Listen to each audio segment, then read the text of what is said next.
ఈరోజు ఉపవాస ప్రార్థన గురించి కొన్ని సత్యాలు మీతో బోధించాలి.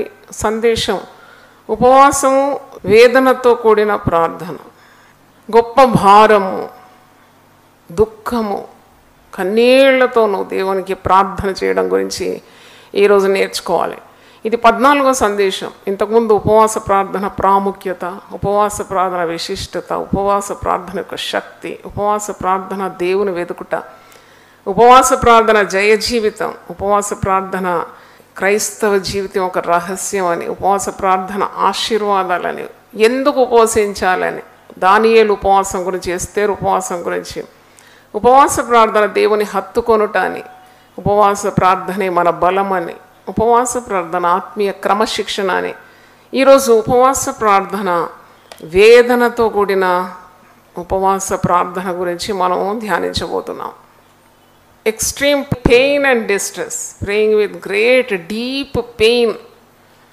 చూడండి, ఒక క్రొత్త కార్యం జరగాలని మీకు ఎంతమందికి ఆశ ఉంది? అందరికి ఆశ. నా జీవితంలో క్రొత్త కార్యం చేయ ప్రభు, perform a new thing, a wonderful thing. మా జీవితంలో క్రొత్త కార్యాలు చేయమనండి.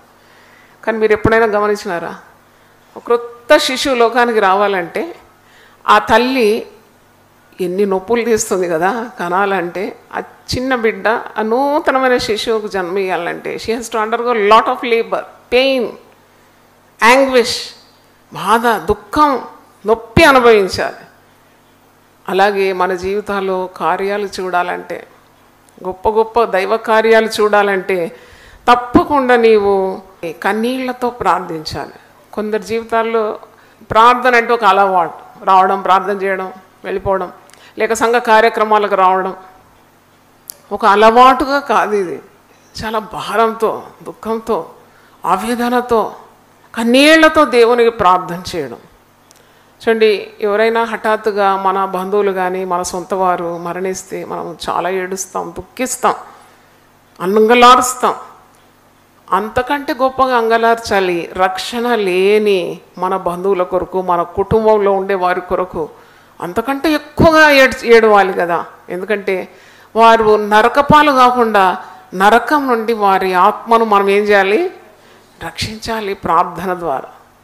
కన్నీళ్లతో అలాగ ప్రార్థన చేసినప్పుడు మన జీవితంలో, మన కుటుంబాల్లో, మన సంఘాల్లో దైవ కార్యాలు చేస్తాం, చూస్తాం. మరి పాపంతో ఈ లోకం నిండి ఉంది. The world is full of sin and full of pain, full of fear. చూడండి, ఎటు చూసిన భయం, మనుషులకు భయం పీడిస్తుంది. ఈ భయం అనేది ఒక పెద్ద దయ్యం అనాలి, సైతాను. ఎందుకంటే భయం ఎప్పుడు కూడా సైతాను నుండే పుట్టుకొస్తుంది. భయపడుతున్నావంటే నీకు ప్రార్థన జీవితం కరువైందేమో. మరి మోకాళ్ళ నుండి దైవశక్తి పొందుకోవాలి. విశ్వాసం దీని విరుగుడు. కాబట్టి విశ్వాసంతో ఉండాలంటే మళ్ళీ తిరిగి నువ్వు ప్రార్థన చేయాలి, వాక్యం చదవాలి, వాక్యం వినాలి. విశ్వాసాన్ని నీ హృదయంలో పెంపొందించుకోవాలి, భయాన్ని అణగదొట్టాలి. వార్తలు చూస్తే మనకు విశ్వాసం రాదు, భయం పుట్టుకొస్తుంది. పరిశుద్ధ గ్రంథం చదివితే మనకు విశ్వాసము వస్తుంది. దేవుని స్తోత్రం. దేవుని ఎంతో స్తుతించిన జీవపు మాటలని చిన్న పుస్తకం రాయడానికి దేవుడు నాకు కృపనిచ్చినాడు కదా. ఎంతమంది పిల్లల కొరకు బాధపడుతున్నారు, ఆందోళన. బయటికి వెళ్తే తిరిగి వస్తారు. ఆడపిల్లలంటే భయం, మగపిల్లలంటే భయం. అదే పిల్లల కొరకు తల్లులు ఎంత భయపడుతున్నారు. ఈ భయం అంతా ప్రార్థనగా మార్చాలి, విశ్వాసంగా మార్చాలంటే దానికి కావాల్సిన పుస్తకాలన్నీ యునైటెడ్ పీపుల్స్ ఫెలోషిప్లో అందుబాటులో ఉంది. దేవుని స్తోత్రం. పిల్లల కొరకు 40 వాగ్దానాలు సిద్ధపరిచినాం. ఆ వాగ్దానాలు చదువుతుంటే నాకు ఎంత శక్తి కలుగుతుందో. పిల్లల కొరకు 40 ప్రార్థనలు ఉన్నాయి. భయం వచ్చినప్పుడు 100 వాగ్దానాలు, కాపుదల కొరకున్న వాగ్దానాలు. ఇవన్నీ మీరు జీవపు మాటలు, 1000 నామముల పుస్తకం, 1000 వాగ్దానాలు, 1000 ఆదేశాలకు రబ్బర్ బ్యాండ్ వేసి సెట్ లాగా పెట్టుకోవాలి. మరి పడక దగ్గరనే టేబుల్ మీద పెట్టుకోవడం, లేకుంటే మీ పర్సులో పెట్టుకుంటే అందుబాటులో ఉండాలి. చదవాలని ప్రభు ప్రేరేపిస్తాడు. అప్పుడు వెంటనే తీసి చదవాలి. దేవుని స్తోత్రం, హల్లెలూయా. ఇవన్నీ చాలా వేలకు లేదు, వెండి బంగారం నాణెముల కంటే ప్రశస్తమైంది. దేవుని స్తోత్రం. క్లాత్ స్టోర్కి వెళ్ళాల్సి వచ్చింది. అప్పుడు వెళ్ళినప్పుడు అక్కడ ఒక అమ్మాయి నన్ను చూసి దగ్గరకు వచ్చింది. అసలు ఆమె ఎవరో తెలియదు, నేను కూడా ఆమెకు తెలియదు. ఆమె ఒక పల్లె నుండి వచ్చింది, పిల్ల అక్కడ పనిచేస్తుంది. నేను నువ్వు ప్రభు బిడ్డవా అంటే, అవును నేను ప్రభు బిడ్డను అన్నది. దేవుని స్తోత్రం. వెంటనే మరి ఏమి ఇవ్వాలి అని వెతుకుతున్నాను. నా బ్యాగ్లో మరి ఇది రబ్బర్ బ్యాండ్ వేసి కట్టి ఉంది కాబట్టి ఒక నామముల పుస్తకం ఇయగానే ఎంత మురిసిపోయిందంటే అంటే చాలా సంతోషపడ్డది. కాబట్టి కొన్ని పుస్తకాలు ఇలా మీరు చేతుల్లో తీసుకొని ఈ భయకంపితమైన ఈ లోకంలో ప్రజలు అల్లాడిపోతున్నారు. వారి ఆత్మల గురించి ఉన్న భారంతో తీసి నువ్వు ఇచ్చినావంటే ఎంత ధన్యుడు అయిపోతావు. దేవుని స్తోత్రం. మనల్ని అనేకులకు దేవుడు ఆశీర్వాదకరంగా ఉంచినాడు. కాబట్టి ఈరోజు మరి ఉపవాసము వేదనతో కూడున్న ప్రార్థన గురించి మనము దేవుని వాక్యాన్ని ధ్యానిద్దాం. నేను ఇంతకుముందు చెప్పినట్టు the world is full of sin, full of fear. అలాగే మరణం వార్తలు మనం వింటున్నాం, నాశనం గురించి వింటున్నాం. ఇవన్నీ యేసుప్రభు ముందే చెప్పినాడు. అంత్య దినములు ఎలాంటి దినాలంట? అపాయకరమైన దినాలు. చెడు వార్తలు మనం వింటాం, హఠాన్ మరణాలు వింటాం, భూకంపాల గురించి వింటాం, యుద్ధాలు చెలరేగుతుందని వింటున్నాం. మరి హరికేన్ ఎంతమందిని ప్రాణాలతో బలిగొంది. అంటే ఇలాంటి వార్తలన్నీ వింటూ ఉన్నాం. మనం ఎటు పయనిస్తున్నాం, మన పిల్లలు ఎటు పయనిస్తున్నాం అని ఎప్పుడు కూడా ఆలోచించాలి. ఆ వేదన ఉండాలి, భారం ఉండాలి, కన్నీళ్ళు ఉండాలి. కన్నీళ్లతో ప్రార్థన చేయడం మనకు అలవాటుగా మారాలి. కన్నీళ్ళు లేకుంటే నీ జీవితంలో ఏదో కొదువు ఉన్నట్టే, యూఆర్ ల్యాకింగ్ సంథింగ్. ఎందుకంటే వాక్యంలో చూసినప్పుడు భక్తులందరూ ఏడ్చి ప్రార్థన చేసినారు. దేవుని స్తోత్రం. అంత సంతోషంగా భక్తులు నశిస్తున్న ప్రజలను గురించి వీరు ఆనందించినారు, సంతోషించినారని కాదు. కానీ వాక్యంలో మీరు చూస్తే ఇర్మియా ప్రవక్త అంటాడు, నా తల ఏమైపోవాలి? జలమయమైపోవాలి. ఎందుకంటే మరి నా ప్రజలు నశించిపోతున్నారు. ఇక నాకు నెమ్మది ఎలాగుంటుంది? నేను ఎలాగ 3 పూటల ఆహారం తిని సుఖంగా నిద్రపోతాను? నా మట్టుకు నేను స్వార్థంగా ఎలా ఉండగలను? అందుకే ఇర్మియా 9 మొదటి వచనంలో చూడండి, నా జనులలో హతమైన వారిని గూర్చి నేను దివారాత్రము కన్నీరు విడిచినట్లు నా తల జలమయమగును కాక, జలమయముగాను నా కన్ను కన్నీళ్ల ఊటగాను ఉండును కాక. అంటే అంతగా ఏడుస్తున్నాడు ఆవిడ తన ప్రజల గురించి.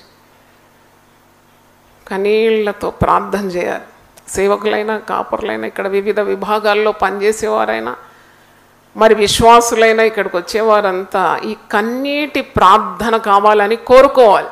కోరుకుంటే దేవుడు ఇస్తాడు. దేవుని స్తోత్రం. కోరాలి, దేవా నేను ప్రార్థన చేసినప్పుడు నా హృదయం పగలాలి.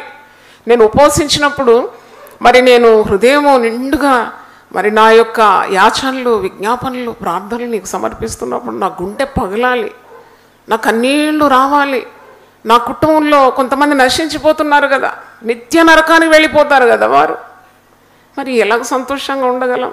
కుటుంబంలో కొందరు రక్షింపబడతారు, కొందరు రక్షింపబడరు.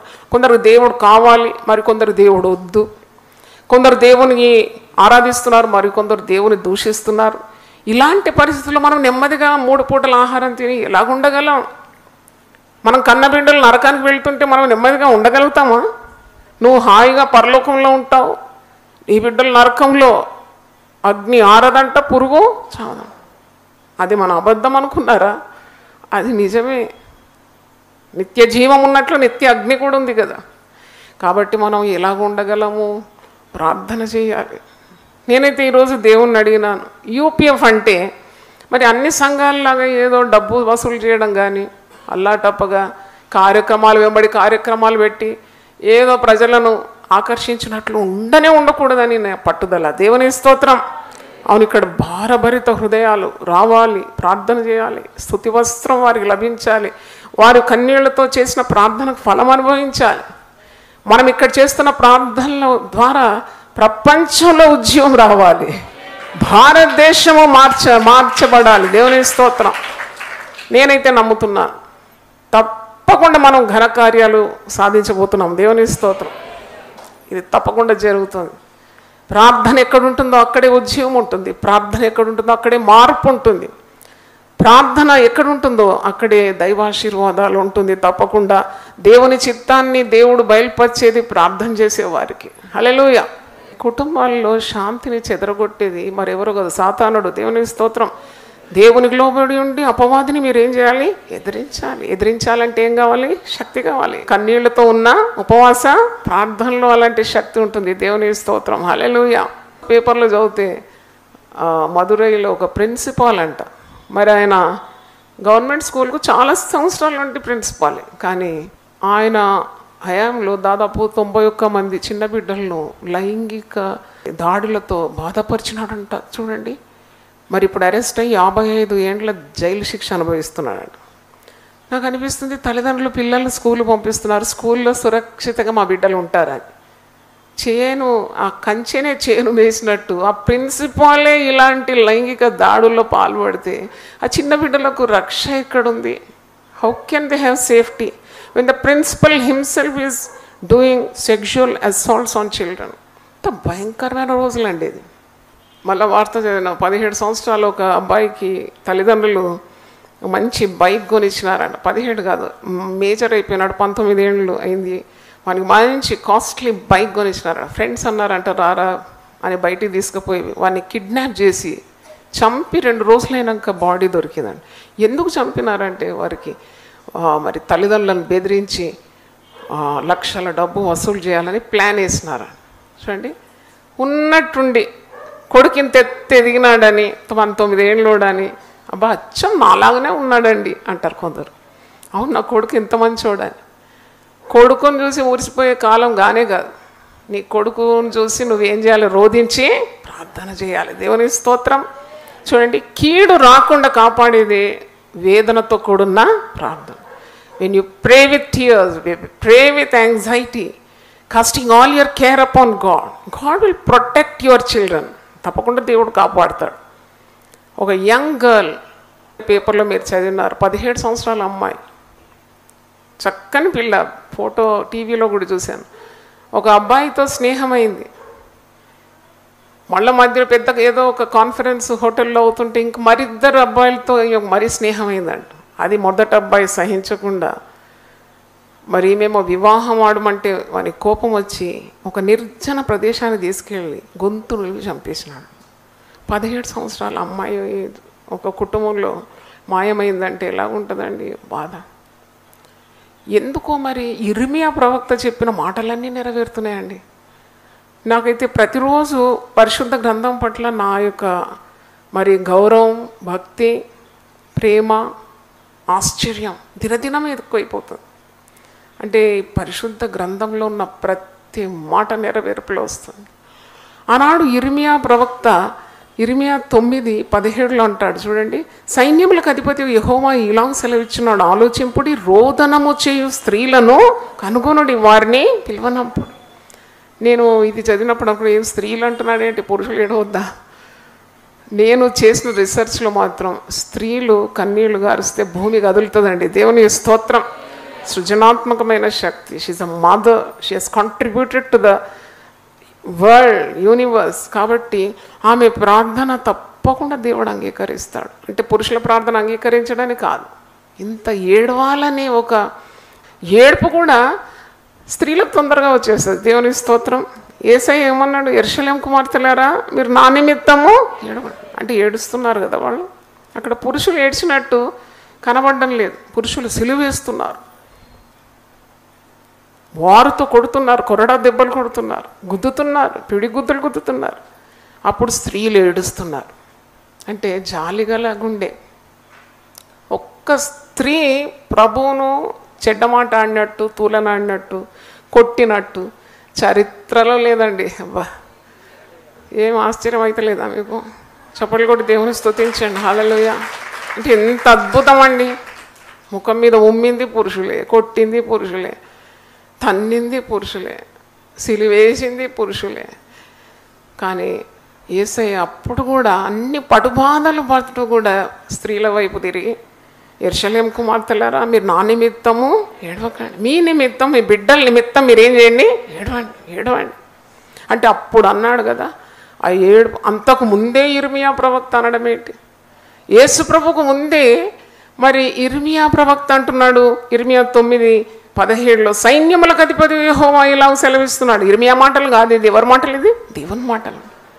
ఆలోచింపుడి, రోదనము చేయి స్త్రీలను కనుగొనుడి, వారిని పిలువనంపుడి, తెలివిగల స్త్రీలను కనుగొనుడి, వారిని పిలువనంపుడి. తెలివిలేని స్త్రీలే సీరియల్లో ముందు కూర్చుంటారు. ఎన్నెన్ని సినిమాలు అండి ఇప్పుడు. ఓ నాయనో, అది చూసి 5 నిమిషాలు కూర్చుంటాడు, అతుక్కపోతాం. జాగ్రత్త, సైతాను ఎంత తాండవమాడుతుందండి ఎవరిని, ఏర్పాటైన వారిని సహితము పడగొట్టడానికి. కూర్చోద్దంతే, లేచిపోవాలా మనం. ఎందుకంటే సీరియళ్ళ ముందు కూర్చోవడం గంటలు గంటలు, అక్కలమ్మలు దగ్గర ముచ్చట్లు గంటలు గంటలు. దేవునికి స్థలం లేదు, చోటు లేదు. ఆనాడు సత్రంలో ఆయనకు చోటు లేకుండేది. కాబట్టి ఇక్కడ ప్రవక్త ముందే చెప్తున్నాడు, జాగ్రత్త స్త్రీలారా మీరు ఏడవండి, తెలివిగల స్త్రీలను పిలవండి. కాల్ ద వీపింగ్ ఉమన్, రోదనం చేసే స్త్రీలను పిలవనప్పుడు మన కన్నులు కన్నీళ్లు విడిచినట్లుగాను, మన కనురెప్పల నుండి నీళ్లు ఒలుకున్నట్లుగాను వారు త్వరపడి మనకు రోదన ధ్వని చేయవలను. ఏడవాలంట. అంటే నాకు ఇది చదివిన తర్వాత, ఈరోజు వేదనతో కూడిన ప్రార్థన నేను ధ్యానించిన తర్వాత, మన ప్రార్థనలు అంతగా శక్తివంతం లేదని ఒక సత్యాన్ని అయితే తెలుసుకున్నాను. It's not so powerful.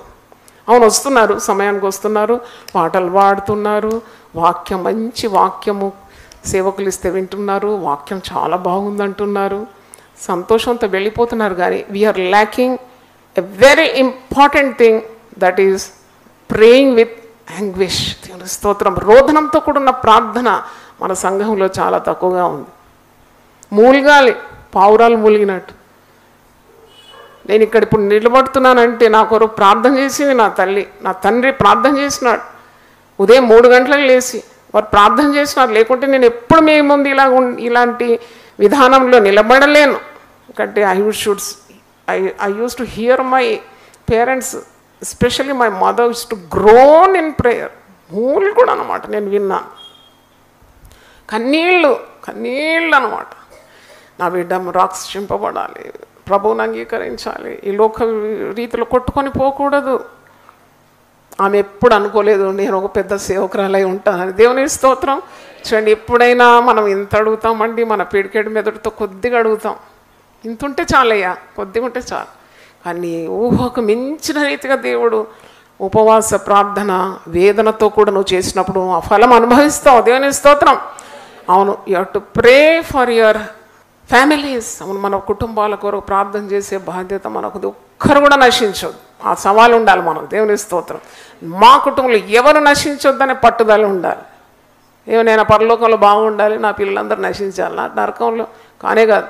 నేను బాగుండాలి, నా భర్త మాడుతూ ఉండాలి, నా నరకంలో కానే కాదు. నా భార్య అలాగ అలమటించాలి, నా నరకంలో కానే కాదు. ప్రతి ఒక్కరు నా కుటుంబంలో రక్షింపబడేంత వరకు నా పంతము నేను విడవను, నా ప్రార్థన నేను విడవను, ఆ ఉపవాస దీక్ష నేను వదలను, నా కన్నీటి ప్రార్థన విడవను అనే పట్టుదల ఉండాలి. దేవుని స్తోత్రం. హల్లెలూయా.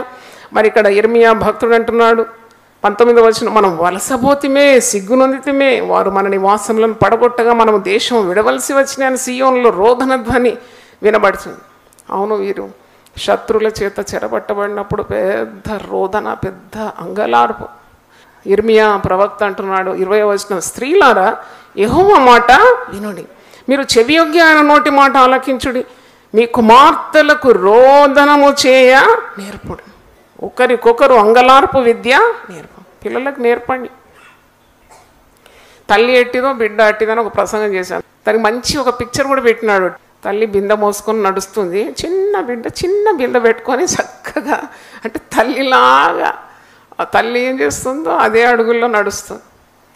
మరి తప్పకుండా మనం చెప్తూ ఉండాలి, అంతే చెప్తూ ఉండాలి, పిల్లలకు చెప్తూ ఉండాలి. విత్తువాడు విత్తుతూనే ఉండాలంట. అది ఫలించినో ఇది ఫలించినో అని అనకుండా keep on telling your children to pray. Keep on telling, pray. ప్రార్థన చేస్తున్నావా? నీవు నీ భర్త కొరకు చేస్తున్నావా? నీ భార్య కొరకు చేస్తున్నావా? నీ కుటుంబం కొరకు చేస్తున్నావా? పిల్లలకు నీ బిడ్డల కొరకు చేస్తున్నావా? అపాయం ఉన్నది అనే హెచ్చరికలు ఇస్తూ ఉండాలి తల్లిదండ్రులు. దేవుని స్తోత్రం. హల్లెలూయా. కాబట్టి దేవుని మాట విని రోదనము చేయ నేర్చుకోవాలి, అంగలార్చాలంట దేవుని సన్నిధిలో. కాబట్టి ఇక్కడ అంటున్నాడు, మీరు వీధుల్లో పసిపిల్లలు లేకుండాను, రాజమార్గంలో యవ్వనులు లేకుండాను వారిని నాశనము చేయుటకై మరణము మన కిటికీలను ఎక్కుచున్నది. మన నగర్లలో వచ్చేసింది. ఎక్కుచున్నది కాదు, వచ్చేసింది. ఇంతకుముందు కూడా నేను చెప్పాను, నాకు ఒక దర్శనం వచ్చింది. కిటికీకి కడ్డీలు లేవు, పెద్ద పులి పిల్లలు అక్కడిక్కడ దొరుకుతుంది, యవనస్తులు దాంతో ఆడుతున్నారు. ఆడొద్దు, జాగ్రత్త, దీని తల్లిదండ్రులు ఇక్కడ దగ్గరలో ఉంటారు, మింగేస్తుంది అని చెప్తుంటే వినకుండా ఆ చిన్న పులి బిడ్డలతో ఆడుతున్నారు. మరి నేను లోపలికి వచ్చేసినాను, ఇంకా కొంతమంది యవనస్తులు దాంట్లో ఉన్నారు. ఆ కడ్డీలు లేని కిటికీ నుండి బలిసిన బలమైన 2 పులులు ఒక్కసారి వచ్చి యవనస్తులు మింగేసి, నేను తప్పించుకొని బయటపడ్డానికి చాలా ఏడ్చాను. నేను అయ్యో చెప్తే వారు వినలేదు కదా. దాని తర్వాత ఎన్నో దుర్వార్తలు మనం వింటూనే ఉన్నాం. దాని ముందు కూడా అంటే పసిపిల్లల మీద పడుతుంది సాతాను. మీరు వార్తలు చూసిన 7 ఏళ్ల బాబును వాడు స్కూల్కు తయారై తల్లి చక్కగా తయారు చేసి స్కూల్ పంపితే స్కూల్కు ఎంటర్ అయిన 5 నిమిషాల్లో వాడు చంపబడ్డాడు. ఎందుకు చంపబడ్డాడో ఇంతవరకు తేలలేదు, అది మిస్టరీ. ఎందుకు ఆ చిన్న బిడ్డను చంపాలి? రకరకాల కథలు, డబ్బులు ఇచ్చి కట్టుకథలు, కానీ అసలు స్టోరీ ఏంటో తెలియదు. ఏంటి మర్మం అది మనకు అర్థం కాదు. వాళ్ళకు వస్తుందిలే, మనకు రాదని అనుకోకండి. ప్రార్థన అనే గోడ కట్టుకోవాలి మనం. దేవుని స్తోత్రం, హల్లెలూయా. నెహెమ్యా ఏడ్చినాడంట, ఉపవాసించినాడంట, నిద్ర పట్టలేదంట. రాజు దగ్గరుండి ముఖము చిన్నబుచ్చుకొని విచారంతో ఉన్నాడంట. ఎందుకు ఇంత విచారం నీకు? నా ప్రజల్లో నశించిపోతున్నారు, యెరూషలేము యొక్క గోడ ఏమైపోయింది? కూలిపోయింది. నా ప్రజలకు భద్రత లేదు. నేను ఏ విధంగా మరి సంతోషంగా ఉండగలను? ఆ గోడ కట్టేంత వరకు మరి నాలో ఉన్న ఈ ఆశ తీరదు. ఇప్పుడు రాజు కూడా సహకరిస్తూ రాజుకు దయ పుట్టిందంట. దేవుని స్తోత్రం. నెహెమ్యా ఏడ్చినాడని, ఉపవాసం ఉన్నాడని, ఆందోళనతో ప్రార్థన చేసినాడని, పని చేసినాడు. ప్రార్థన చేయాలి, పని చేయాలి. చాలామంది ప్రార్థన అని ఇంట్లో పని చేయరు, తప్పది. ఇంట్లో పనులన్నీ చేయాలి, ప్రార్థన చేయాలి, ఉపవాసం ఉండాలి. నన్ను బలపరచువనేది నేను సమస్తము చేయాలి. హల్లెలూయా. తప్పకుండా నువ్వు పని చేయాలి. ఇక్కడ నెహెమ్యా పని చేస్తున్నాడు, ప్రార్థన చేస్తున్నాడు, ఐక్యతలో నడిపిస్తున్నాడు. మరి 52 రోజుల్లో యెరూషలేము గోడలను నిర్మాణం చేస్తున్నాడు. హల్లెలూయా. నేను ఇది చదువుతున్నప్పుడు నేను అనుకున్నాను, యెరూషలేము చుట్టూ గోడలు. అందుకే ఒక వాక్యం ఉంది, 125వ కీర్తన 2వ వచనం, యెరూషలేము చుట్టూ పర్వతములు ఉన్నట్టు నేను నా ప్రజల చుట్టూ ఉంటాను. అవును ప్రభువా. ఊరికి అపాయంకు భయపడి బిక్కుమని ఎన్నాళ్ళు బతుకుతాం మేము? మాకు విశ్వాసం కావాలి, ధైర్యం కావాలి, మా బిడ్డల గురించి మాకు ధైర్యం కావాలి. అప్పుడు పరిశుద్ధాత్ముడు నాకు నేర్పిస్తున్నాడు, మరి కట్టుకో గోడ. నెహెమ్యా కట్టలేదు ఆ గోడ. ఏడ్చి ప్రార్థన చేసి ఉపవాసం ఉండి యెరూషలేము గోడలను ఏం చేసినాడు? దిట్టపరిచినాడు, కట్టినాడు కదా. అలాగూ ఒక్కొక్కరి జీవితం చుట్టూ మరి గోడలు కట్టుకోవాలి. ప్రార్థన, ఉపవాసం అనే గోడ కట్టాలి. నీ కుటుంబం చుట్టూ కట్టాలి, నీ పిల్లల చుట్టూ కట్టుకోవాలి. నువ్వు సాతానుకు ఎరగాకుండా మనల్ని, మన కుటుంబాలను దేవుడు తప్పకుండా కాపాడుతాడు. దేవుని స్తోత్రం, హల్లెలూయా. మరి ఇక్కడ సాతాను దాడి చేస్తుంది, వీధుల్లో పసిపిల్లలు లేకుండా, మరి యవనస్తులు మార్గాల్లో, రాజమార్గాల్లో లేకుండా నాశనం చేయుటకై మరణము కిటికీలను ఎక్కి చూస్తుందట. మరణం మన కిటికీలను ఎక్కి చూసినప్పుడు మన మోకాళ్ళ నుండి ప్రార్థన చేసే సీనే కనబడాలి. దేవుని స్తోత్రం. వెంటనే వాడు వెళ్ళిపోతాడు సాతాను. హల్లెలూయా. ఇక్కడ యెహోవా వాక్కు ఇదే, చేల మీద పెంట పడునట్లు పంట కోయి వారి వెనుక పిడికిళ్ళు పడునట్లు ఎవడును సమకూర్చకుండా మనుషుల శవములు పడు, వాటిని కూర్చువాడెవడును లేకపో. అంటే గొప్ప వినాశము రాకముందున్న హెచ్చరిక ప్రవక్త తన ప్రజలకు ఇస్తున్నాడు. దీని మార్గం ఏంటి? How to escape this great Rath of God, great destruction. ఇంత పెద్ద ఉగ్రత, ఇంత పెద్ద అపాయము, మరణము తప్పించుకోవడానికి మార్గం ఏంటి? ఇదో మనం చేసే ఇదే మార్గం అన్నమాట. దేవుని స్తోత్రం, హల్లెలూయా. ఎప్పుడు ఉపవసించి ప్రార్థన చేసినప్పుడు నీ శరీరం తగ్గుతుంది, ఆత్మీయ జీవితం ఏమవుతుంది? ఎక్కుతుంది. లేకుంటే పొగరబట్టిపోతావు నువ్వు. చాలా జాగ్రత్త. తక్కువదే నువ్వు అన్నావు. మళ్ళా సిస్టర్, ఏంటి సిస్టర్ ఇది చెప్పమంటున్నాడు దేవుడు నాకు. మరి నేనేం చేయాలి? చెప్పలేక నేను ఉండలేను. మీరంటే నాకు చాలా ఇష్టం, మీరు కడుపు నిండా తినాలని ఆశపడుతున్నాను. కానీ దేవుడు అంటున్నాడు సగం తింటే చాలు, కొద్దిగా తింటే చాలు నీ ప్రాణం నిలబడ్డాను. ఆయన తన శక్తితో నేను నింపుతాడు. దేవుని స్తోత్రం. ఈక దాకా తిని నిద్రమత్తు దద్దమ్మలుగా తయారై నిద్రపోతులు. దేవుని మీద ఆశ లేదు, ప్రార్థన మీద ఆశ లేదు. ఏమవుతుందో గతి, పిల్లల మీద శ్రద్ధ లేదు. ఇప్పుడు గుడి అంటే ఒక ఆట స్థలంగా మారిపోయిందండి. So painful to tell you. పాతకాలం మా నాన్నగారు పాస్టర్గా ఉన్నప్పుడు అన్ని ఫ్లాష్ బ్యాక్ నాకు వచ్చింది. గుడి అంటే ఎంత పవిత్రం, ఆదివారం అంటే మరి ఎంత పవిత్రంగా ఆచరించేది. ఏదో వచ్చేస్తున్నారు అంతే, కూర్చున్నారు, 2 పాటలు పాడేసి తొందరగా వాక్యం బాగా ఏంటి ఇంత లేట్ చేస్తున్నాడు అయిపోయింది. అట్లా కాదు. ఒక తల్లి అంట 2 పిల్లలు చంపేసిందంట. ఈ వార్తల్లో చూసిన వివాహితురాలు, కుటుంబస్తురాలు. పాపం ఎందుకు చేస్తారంటే తిండి ఎక్కువైతే చేస్తారు. బాగా తిండి ఎక్కువైంది. తిండి తక్కువ చేస్తే కొద్దిగా దేవుని మీద నీ మనసు ఏదవుతుంది మళ్ళీ తిరుగుడు పువ్వు ఎక్కడ మరుగుతుందంట, సూర్యుని తట్టు. పొద్దున్నేమో తూర్పు దిక్కుంటుంది ఆ పువ్వు, సాయంత్రం చూస్తే ఈ పువ్వు ఏం చేస్తుంది ఆటోమేటిక్ సూర్యుడు పశ్చిమ సైడ్ వచ్చినప్పుడు అటు తిరుగుతుంది. అలాగుండాల విశ్వాసి. దేవుని స్తోత్రం. హల్లెలూయా.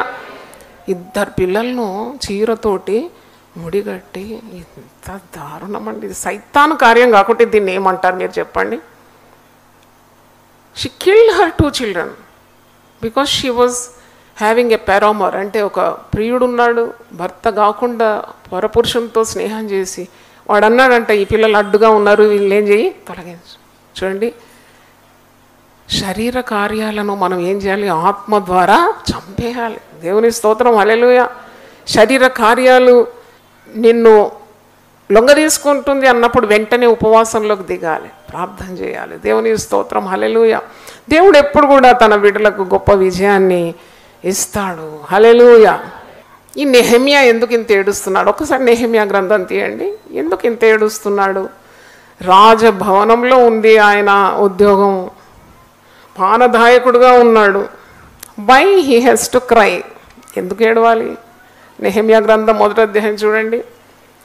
ఆయన పెద్ద ప్రసంగికుడు కాదు, అభిషక్తుడు కాదు, ఆయన ఒక ఉద్యోగస్తుడు, కానీ చాలా ప్రార్థనాపరుడు.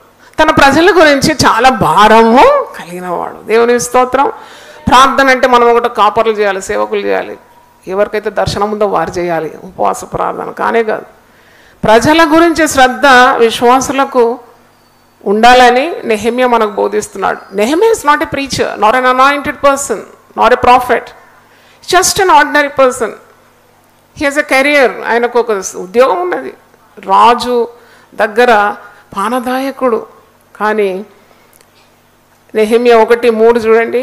చెరపట్టబడిన వారిలో శేషించిన వారు ఆ దేశంలో బహుగా శ్రమను నిందను పొందుతున్నారు, మరియు యెరూషలేము యొక్క ప్రాకారము పడద్రోయబడినది, దాని గుమ్మలను అగ్ని చేత కాల్చబడినవని నాతో చెప్పారు. ఈ మాటలు వినినప్పుడు నేను కూర్చుండి ఏడ్చి కొన్ని దినములు దుఃఖముతో ఉపవాసం ఉండి ఆకాశమందలి దేవుని ఎదుట విజ్ఞాపన చేస్తుంది. నాతో కలిసి చదవండి. ఈ మాటలు వినినప్పుడు నేను కూర్చుండి ఏడ్చి కొన్ని దినములు దుఃఖంతో ఉపవాసం ఉండి ఆకాశమందలి దేవుని ఎదుట విజ్ఞాపన చేస్తుంది. హల్లెలూయా. అంటే ఇదేమన్నా కొత్తదా? ఆవేదనతో కూడా నువ్వు ప్రార్థన చేయాలంటే కొత్త మాట ఏం కాదు, పాత నిబంధనలో రాసి ఉంది, పాత మాట ఇది. కానీ ఉన్నమాట. ఆ దినాల్లో నెహెమ్యా పడిపోయిన గోడలు, చెరపట్టబడిన తన ప్రజలు, వీరి గురించి ఆలోచిస్తున్నాడు. ఆయనకి ఏం అవసరం ఆలోచించడం? మంచి జీతం తీసుకొని రాజు దగ్గర వైభవంగా పెద్ద పొజిషన్లో ఉన్నాడు. అయినా కూర్చుండి ఏడ్చి ఆహారం మాని ఉపవాసంతో నిద్ర పట్టకుండా ఆకాశమందలి దేవునికి విజ్ఞాపన చేస్తున్నాడు. హల్లెలూయా. మరి భారతదేశం నశించిపోతే మనకు చింత ఉండకూడదంటారా? ఇన్ని దుర్వార్తలు వింటుంటే, ఇన్ని హత్యలు, ఆత్మహత్యలు, బయటికి వెళ్ళిన వ్యక్తి తిరిగి సురక్షితంగా వస్తాడో తెలియదు. So much of danger around. మన పిల్లల పయనమేటు, అసలు క్రైస్తవత్వం యొక్క పయనమేటు, పిల్లల పయనము, కుటుంబం యొక్క పయనము అది అలా పెట్టి యాక్చువల్లీ క్రైస్తవత్వమే ఎక్కడికి పోతుంది అని ఆలోచించినారా? భయంకరమైన వీడియోలు మీరు చూసి ఉండొచ్చు. ఎటు పోతుంది? ఇదేనా సంఘం అంటే? కానే కాదు. సంఘం అంటే యేసు ప్రభు యొక్క శరీరమై ఉన్నది. సంఘానికి శిరస్సు ప్రభు అయి ఉన్నాడు. మనం అందరం కూడా సంఘంలో ఏమై ఉన్నాము? అవయవాలై ఉన్నాము. దేవునికి స్తోత్రం. ప్రతి అవయవం పనిచేయాలి. సంఘం యొక్క క్షేమాభివృద్ధి కొరకు సంఘం క్రీస్తు శరీరంలో ప్రతి అవయవం కూడా చాలా ప్రాధాన్యం కలిగింది. No one is unimportant. Never underestimate any believer, any person. Everyone is unique, everyone is important. ప్రతి ఒక్కరు విలువైన వారు. ఎవరిని బాధ పెట్టొద్దు, ఎవరిని కఠినంగా మాట్లాడి బాధ పెట్టొద్దు. ఎందుకంటే వారిలో ఒకవేళ వారు ఉపవసించి ప్రార్థన చేసి దేవునితో దగ్గరగా ఉండేవాళ్ళంటే నీకు శిక్ష తప్పదు. జాగ్రత్తగా ఉండాలి. Don't touch the people who pray. ప్రార్థనలో ఉంటారు, ఉపవసిస్తారు. నీ దేవుడు శక్తితో నింపుతాడు తప్పకుండా. వారి ప్రార్థనలు దేవుడు వింటాడు. కాబట్టి వారి జోలికి పోకూడదు. ఒక స్త్రీ వచ్చి అచ్చ జటామాంసం అత్తరు పాదాల మీద పోసి ఆరాధిస్తుంటే శిష్యులు ఏమంటారు? అయ్యో ఈ అత్తరు ఎందుకు వ్యర్థము, ఎన్ని దినాలకు అమ్మి బీదలకు ఇవ్వాలంట? 300 దినాలు. అప్పుడు యేసుప్రభు మాట్లాడు, ఈమె జోలికి పోకు. అందుకే నేను చెప్తున్నాను సేవకురాలుగా, ఉపవాస ప్రార్థనలు చేసే వారి జోలికి మీరు పోకూడదు. They carry that power and anointing. ముట్టుకోవద్దు. ఇస్త్రీ పెట్టి వేడైనాక ముడతావా? ఆడతావా? సురుక్కుమంటది. అలాగే ఉపవసించి ప్రార్థన చేసి దేవునితో దగ్గర బంధం గలవారిని ముట్టుకోవద్దు. మరి ఉజ్జీవానికి రహస్యం ఏంటి? గొప్ప ఉద్యమం కావాలి మన దేశంలో. దానికి రహస్యం ఏంటి? ప్రార్థన అని తెలుసు, ఉపవాసం అని తెలుసు. ఈరోజు ప్రసంగం ఏంటి? వేదనతో కూడిన గలార్పుతో కూడిన ఉపవాస ప్రార్థన. కన్నీళ్ళు రేకుంటే అడుగు. చాలామంది అంటారు, అమ్మ కన్నీళ్ళు అస్సలు రావమ్మా అంటే నీకు సుఖం ఎక్కువైంది. రాదు. కొద్ది బాధలు చురుకులు వస్తే వస్తుంది, ఆటోమేటిక్ వచ్చేస్తుంది. కష్టాలు లేవు కదా. అందుకే సాధు సుందర్ సింగ్ ప్రార్థన చేసినట్టు, నాకు శ్రమలు ఈ ప్రభువా, నాకు శ్రమలు ఇస్తే నేను ఏడుస్తా, నేను వేదనతో ప్రార్థన చేస్తా. శ్రమలు లేకుంటే ఏం ప్రార్థన చేస్తా? చిలక పలుకులు పలికి మరి గమ్మును ఉంటా కదా. శ్రమలు అంటే నువ్వు నా మీద పని చేస్తున్నావు, నన్ను సిద్ధపాటు చేస్తున్నావు. కాబట్టి give me sorrows, give me troubles, give me trials, give me temptations, I have to conquer those.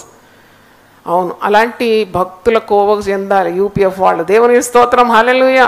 చిన్న బాధ రాగానే కుమిలి కృంగి వంగిపోకూడదు. దేవుడు శక్తి ఇస్తాడు. దేవుని స్తోత్రం, హల్లెలూయా. కాబట్టి క్రైస్తవత్వము ఎటుపోతుంది? సంఘాలు ఏమవుతున్నాయి? సంఘాల గురించి నా ఆవేదన ఉండాలి. ఏంటి అసలు ఎక్కడుంది ఆత్మీయత? మీరు వెతకండి వెళ్ళి ఒక రోజంతా. నేనైతే మరి టీవీలలో వింటే ఆశ్చర్యపోతాను. ఏ భారం లేదు, బరువు లేదు. ప్రసంగాలు, హాయ్ దేవా, డబ్బులు కావాలంటే వాళ్ళకు. అసలు డబ్బులు అడుగుమని ఎక్కడ నాకు కనబడలేదే. నువ్వు ప్రార్థన చేస్తే సముద్ర వ్యాపారం నీ వద్దకు చేస్తుంది, జనముల ఐశ్వర్యం నీ వద్దకు వస్తుంది, ఒడ్డు మీద పొర్లిపారు ప్రవాహంలాగా వస్తాడు, రాజులు నీకు కానుకలు తెస్తారండి. ఈ వాగ్దానాల మీద నమ్మకం లేదా? ఏంటి అడిగి అడిగి అడిగి ప్రజలను విసికించి వారి చెమట నెత్తురంతా పిండి అనుభవించడానికి చూస్తున్నారు. జాగ్రత్త. గొర్రె చర్మంలో తోడేళ్ళు. కనిపెట్టాలంటే నీకు ప్రార్థన వ్యక్తి అయితే కనిపెట్టేస్తావు తొందరగా. వివేచన వరం అనేది 9 వరాల్లో ఒకటి కదా. ఆత్మపూర్ణురాలు అయితే, ఆత్మపూర్ణుడు అయితే వెంటనే నువ్వు కనిపెడతావు. This is wrong, this is not according to the scriptures. ఇది పరిశుద్ధ గ్రంథానికి విరుద్ధంగా ఉంది, ఇది కాదు, ఇది నకిలీ. చెల్లని రూపాయి ఎంత గుర్తుపెడతావు నువ్వు? ఇట్టబెట్టి చూస్తావు, అద్దాన్ని పెట్టి. అమ్మో గీత ఉందా, గీత లేదంటే చెల్లని రూపాయి. మరి బట్ట బాగుందా, బట్ట కొనడం, ఓ ఇట్టా ఇట్ట పట్టి చింపి కూడా చూస్తావు చిరుగుతుందా అని. మరి నీకు ఎందుకు నీ ఆత్మీయ జీవితం గురించి ఉన్న శ్రద్ధ లేదు? నేను ఎందుకు చెప్తున్నానంటే భారం కలిగి చెప్తున్నాను. ఆలయాలు ఎలా మారిపోయిందంటే తిండి, డ్రామాలు, డాన్సులు, భక్తులు లేచి చెంప చెళ్ళు అనేటట్టు కొట్టడానికి వీలు లేదా? ఎంత ధైర్యం! How can such nasty things creep into spirituality? అందుకే ఇలాంటి అబద్ధ బోధకులందరినీ దేవుడు అణిచివేయడానికి ఉపవాసించి ప్రార్థన చేసి కన్నీళ్ళు కార్చాలా. దేవుని స్తోత్రం. ఏడుపు రావాలి. ఎంతమంది మోసపోతున్నారు, ఎంతమంది కష్టార్జితాన్ని వీరు కొల్లగొడుతున్నారు. నెత్తురు చెమటగా మార్చి కష్టపడిన డబ్బులు ఇస్తే తెండి, మీరు ఆశీర్వదిస్తే దేవుడు మిమ్మల్ని దీవిస్తాడు, తెండి తెండి తెండి. వీళ్ళు గొప్ప వాళ్ళు అవుతారు, పేదవాళ్ళు ఇంకా పేదగా మారిపోతున్నారు. కనుక ప్రజల్లో జ్ఞానం కావాలి. నా జనులు జ్ఞానము లేకుండా ఏమైపోతున్నారు? నశించిపోతున్నారు. తెలివి లేదు, తెలివి అడగాలి. ఈరోజైతే 10 నిమిషాలు అడిగిన తెలివి నేను. ఆయన జ్ఞానం తెచ్చి I have to have more wisdom lord. లేవాలి నేను ఒక పెద్ద గండ్రగోళంలాగా. దేవుని స్తోత్రం. ఎంత ఆశపడుతున్నానంటే మరి ఎప్పుడు లేసానో నాకు తెలియదు కానీ I should attack such non sense. ఆ అవినీతిని, అక్రమాన్ని, మోసాన్ని అణిచివేయాలి. అప్పుడు దేవుడు అంటారు నువ్వు కన్నీళ్ళు గార్చి మొదట ప్రార్థన చేయి. ఈరోజు పరిశుద్ధాత్మ నాతో మాట్లాడినాడు. కన్నీటి ఆత్మ కొరకు వేడుకో, కరుణగల ఆత్మ కొరకు వేడుకో, విజ్ఞాపన గల ఆత్మ కొరకు వేడుకో. ఉపవాసం సరిపోదు, ప్రార్థన సరిపోదు. ఆవేదనతో నువ్వేం చేయాలి? ప్రార్థన చేయాలి. ఏడవాలి. నువ్వు పిల్లల కొరకు ఏడవాలి. కన్నీళ్లతో విత్తువాడు సంతోషంతో పంట కోస్తాడంట. హల్లెలూయా. ఎంతమంది యేసు ప్రభు సహితం ఏడ్చినాడు కదా. హెబ్రీయులకు రాసిన పత్రిక 5వ అధ్యాయము 7వ వచనం చూడండి. యేసు ప్రభు ఏ విధంగా ఏడ్చినాడు? తన శరీరధారిగా ఉన్న దినాల్లో చిన్న చిన్న ఏడుపులు కాదు. ప్రభు ఏడ్చింది ఎలాగ ఏడ్చాడో మీరు చదవండి.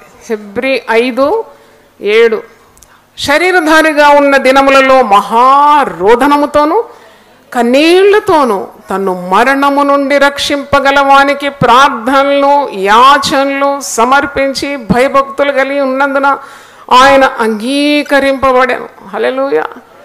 తండ్రి ఆయనను అంగీకరించాలంటే ఆయన ఏదో ఇలాగో స్వస్థతలు చేసి అందరినీ ముట్టి బాగు చేసి 4 మాటలు చెప్పిపోవడం కాదు. He has to pray with tears. శరీరధారిగా ఉన్న రోజుల్లో మహారోదనంతో కన్నీళ్లతో తను మరణం నుండి రక్షింపగలవాని ఓ శిలువ ఉంది కదా ఆయన ముందు. సర్వలోక పాప పరిహారం తన ప్రాణం పెట్టాలి. తెలుసు ఆయనకు శిలువ మీద మరణించాలని. దేవుడు తన దాసులకు చెప్తాడు వారు ఎట్టి మరణము అనుభవించబోతున్నారు. వాళ్ళకి హింట్స్ వస్తూ ఉంటాయి. కాబట్టి సంఘము అట్టి సేవకుల కొరకు ప్రార్థన చేయాలి. సేవకులు కూడా తెలుసుకుంటారు. ఎందుకంటే తాను జరగబోయే కార్యం తన దాసుడైన స్నేహితుడైన అబ్రహాంకు దాయడంట. ఆయన చెప్తాడంట. To get prepared they need so much of prayer power. అంటే యేసు ప్రభు చూడండి సిలువ మరణాన్ని ఎదుర్కోవడానికి ఏ విధంగా సిద్ధపడుతున్నాడు? మహారోదనంతో కన్నీళ్లతో రక్షింపగలవాని కొరకు ప్రార్థనలు యాచనలు సమర్పించి భయభక్తులు కలిగి ఉన్నందున ఆయన అంగీకరింపబడను. ఆయన కుమారుడి ఉండి తాను పొందిన శ్రమల వలన విధేయతను నేర్చుకోండి. యేసు ప్రభు ఎక్కడెక్కడ ఏడ్చినాడో చెప్పగలుగుతారా మీరు? లాజర్ చనిపోయినప్పుడు కూడా ఏం చేసినాడు? ఏడ్చినాడు. అసలు ఎందుకు ఏడ్చినాడు? ఆయనకు అంత శక్తి ఉంది కదా. లాజరు బయటికి రమ్మంటే వచ్చేసేది కదా. ఎందుకు ఏడ్చినాడు? మీరు చెప్తారు ఎందుకు ఏడ్చాడు? ఆయన మానవ ఆకారంలో ఉన్నాడు కదా. మరియా మార్తలు ఏడ్చినప్పుడు ఆయన కనికరం గల ఆ హృదయం, వారు ఏడ్చినప్పుడు వారితో కలిసి ఏడ్చేసినాడు. కన్నీళ్ళు, యేసు కన్నీళ్ళు విడిచాం. ఇంకెప్పుడు ఏడ్చినాడండి? యెరూషలేమును గూర్చి ఏం చేసినాడంట? ఏడ్చినాడు. కన్నీళ్లు విడిచినాడంట. ఆయన ఏడ్చినాడంట. ఇంకా ఉన్నాయా? ఆయన శిలువ మరణానికి ముందు గెత్సెమనే తోటలో ఏం చేసినాడు? ఏడ్చినాడు. దుఃఖాక్రాంతుడై, చింతాక్రాంతుడై, బహు ఆవేదనతో తన చెమట నీళ్ళను పడు రక్త బిందువులుగా మారిపోయినంతగా ఏడ్చినాడంట. ప్రార్థన చేసినాడు. ఇంకా యేసుప్రభు కంటే గొప్పవాళ్ళమా మనం ఎదుర్కోవాల్సిన ప్రతి సమస్య కొరకు కన్నీళ్లతో ప్రార్థన తప్పకుండా చేయాలి. సువార్త అనేది దేవుని శక్తి అని రోమీయులకు రాసిన పత్రిక 1:16 ఉంది. సువార్త సర్వలోకం వినబడాలి, ప్రార్థన చేయాలి. ఇంతమంది సువార్త లేకుండా నశించిపోతున్నారు. ఈ సువార్త కొరకు పెద్ద మెసేజ్లు ఇచ్చి, డ్రామాలు ఇచ్చి, డిబేట్లు ఇచ్చి దానివల్ల ఒక్క ఆత్మ కూడా రక్షింపబడదు నన్ను అడిగితే. కానీ కన్నీళ్లతో ప్రార్థన చేసినప్పుడే ఆత్మల పంట మనం చూస్తాం. దేవుని స్తోత్రం అని. హల్లెలూయా. కన్నీళ్లు గార్చి పరిశుద్ధ గ్రంథంలో నేను చూసినప్పుడు కన్నీళ్లు గార్చేవాడిని కొంతమందిని నాకు జ్ఞాపకం చేసినాడు. వాళ్ళందరూ ఫలం పొందుకున్నారు. హన్న ప్రార్థన చేయలేదా? ఆమె మొదటి సమయంలో 1వ అధ్యాయం 10వ వచనంలో బహు దుఃఖాక్రాంతురాలై వచ్చి ఏడ్చిందంట. ఆమె ఏడుస్తుంటే ఏలి యాజకుడు అనుకున్నాడు బాగా మత్తురాలైంది, శబ్దమే వినబడడం లేదు, పెదవులు మాత్రము కదలు, ఏడుస్తూ ఉంది. దేవుడు ఆమె కన్నీళ్ల ప్రార్థనను విన్నాడు.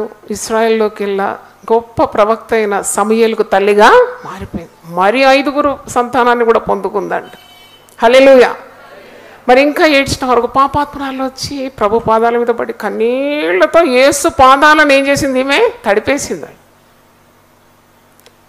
మరి ఆమె పాపాత్మురాలు. పరిసయ్యుడు అంటున్నాడు ఈయన నిజమైన ప్రవక్త అయితే ఈమె ఎవతో ఆయనకు తెలియదా? వెంటనే ప్రభు గుర్తుపెట్టి అంటున్నాడు ఈమె విస్తారంగా నన్ను ప్రేమించింది. నా కాళ్ళు కడుక్కోవడానికి నువ్వు గిన్నెడు చల్లనీరు ఇవ్వలేదు, కానీ ఈమె కన్నీళ్లతో నా పాదాలు తడిపేసింది. ఈమె విస్తారంగా ప్రేమించింది కాబట్టి ఈ విస్తారమైన దోషాలను నేనేం చేస్తాను? క్షమిస్తాను. నువ్వు స్త్రీ, నువ్వు సమాధానం గల దానివై నీవు.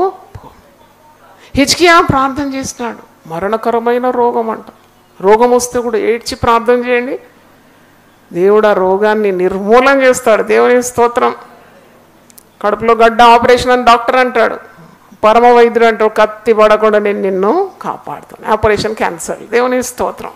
హల్లెలూయా. నేను నమ్మరా? ఇది నా జీవితంలో జరిగింది, అందుకే ఇంత ధైర్యంగా చెప్తున్నాను. 4 డాక్టర్స్ ఉన్నారు, you have to undergo operation. Gynaec problem వచ్చింది 10-12 సంవత్సరాల క్రితం. ఆపరేషన్ ఈజ్ అ మస్ట్ అన్నారు 4 డాక్టర్స్. ఇక్కడ సంఘం నా కొరకు ప్రార్థన చేసింది. కొద్ది గుంపు ఉపవాసం అన్నప్పుడు 20 మంది. అమ్మ మీద కత్తి పడకూడదు. డాక్టర్ గెలవలే, విశ్వాసులు గెలిచినారు. దేవుని స్తోత్రం. హల్లెలూయా. వాళ్ళు టెస్ట్ కొరకు పంపినారు. ఇది చాలా చాలా సీరియస్ ప్రాబ్లం అన్నారు.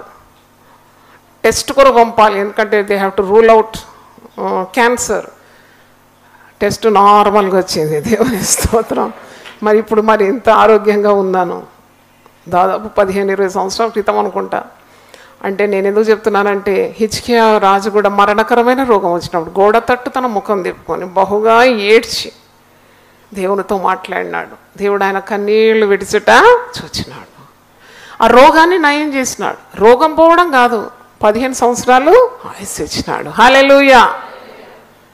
నాయును విధవరాలు తన ఏకైక కుమారుడు. ఆమె విధవరాలంటే భర్త లేడు, ఉన్న ఒక్క కుమారుడు చనిపోయినాడు. ఇంకా ఆమె ఒంటరిగా మిగిలిపోయింది కదా. ఆ పాడె వెంబడి ఏడుస్తున్న తల్లి, ప్రభు జనసమూహము మరి వెనుక ముందు నడుస్తున్నాడు. ఆమె తల్లిని చూసినాడు, ఆమె ఏడుస్తుంది. ఏమన్నాడు ఆమెను చూసి? ఏడవద్దు. దేవుని స్తోత్రం. హల్లెలూయా. ఏడవద్దని చెప్పి ఆ పాడెను ముట్టగానే కుమారుడు జీవింపబడినాడు. సజీవుడైన కుమారుని తల్లికి ఇస్తాడు. దేవుని స్తోత్రం. ఎక్కడెక్కడ ఏడుపుందో అక్కడంతా కూడా మరి గొప్ప కార్యాలు జరిగినట్టు వాక్యంలో చూస్తున్నాం. పౌలు ఏడవలేదా? పౌలు సంఘం నిమిత్తం చేసినాడంట. 3 సంవత్సరాలు ఏడ్చినాడంట. మీకు అది చూడాలి. అపోస్తలుల కార్యం 20వ అధ్యాయం చూడండి, 29 చూడండి, 19. నేను ఆసియాలో కాలు పెట్టిన దినం నుండి ఎల్లకాలం మీ మధ్య ఎలాగ నడుచుకుంటున్నా మీరే ఎరుగుదురు.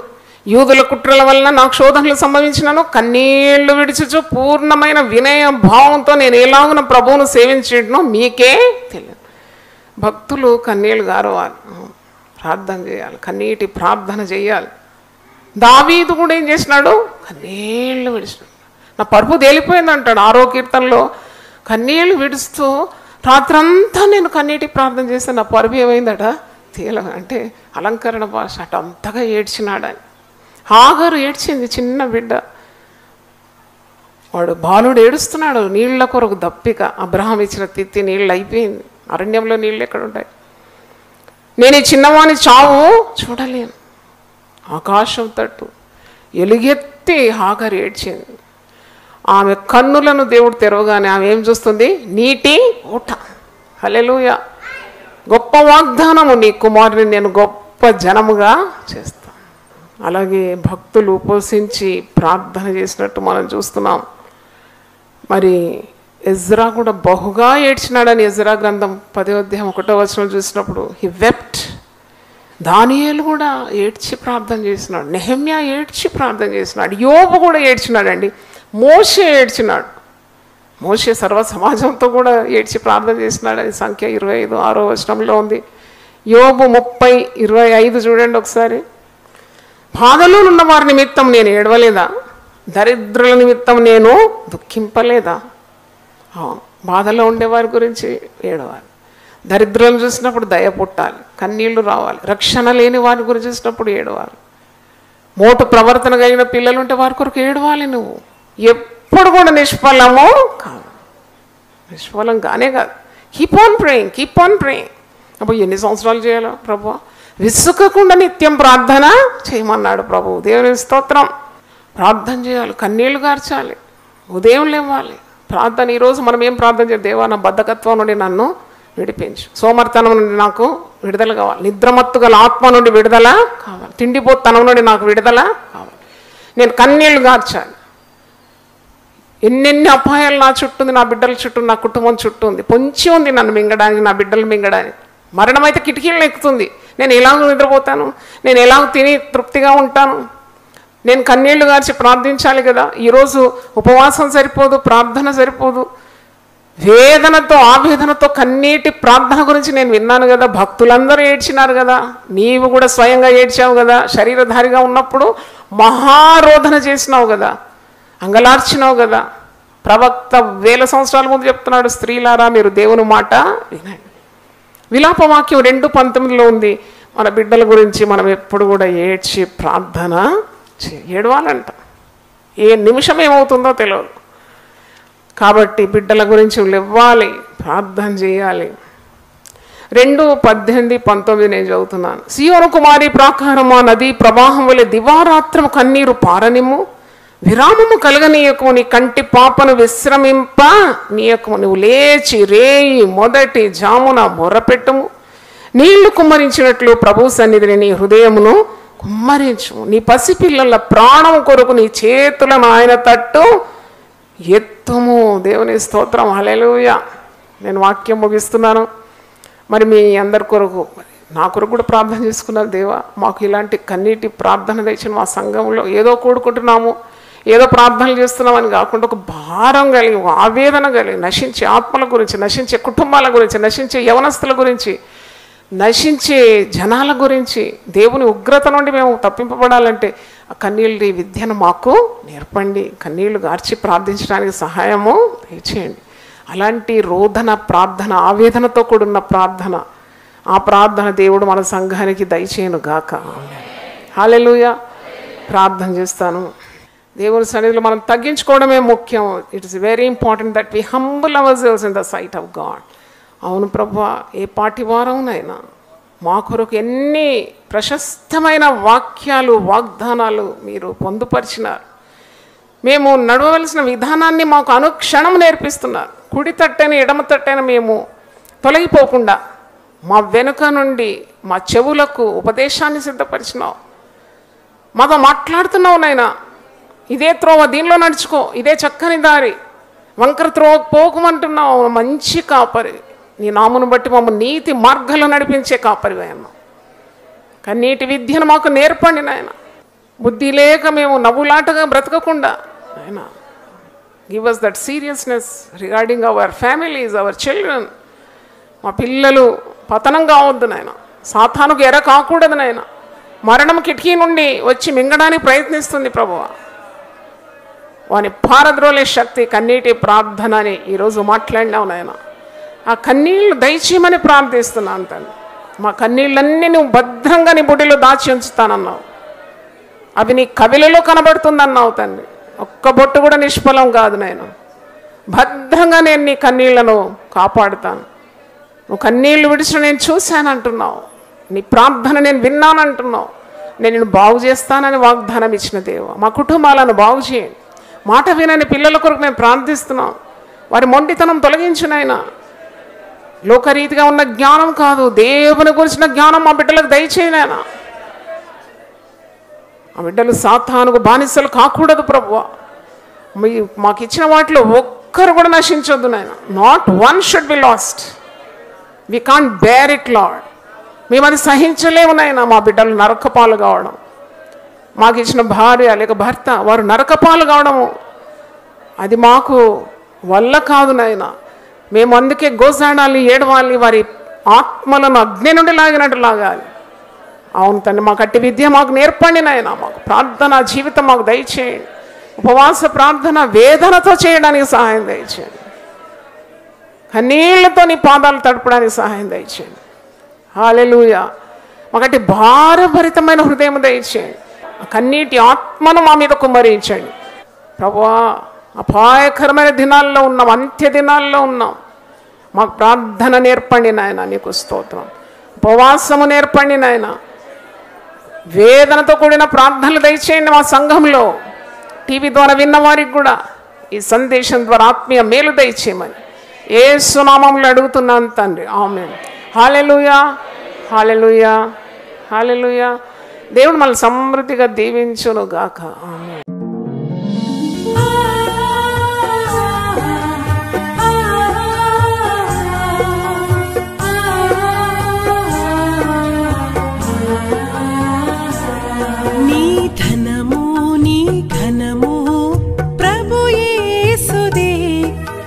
దశమా భాగము నీయ వెనుదీతువా. నీ ధనము నీ ఘనము ప్రభు యేసుదే. నీ దశమా భాగము నీయ వెనుదీతువా. ధరలోన ధనధాన్యములనీయగా కరుణించి కాపాడి రక్షింపగా. ధరలోన ధనధాన్యములనీయగా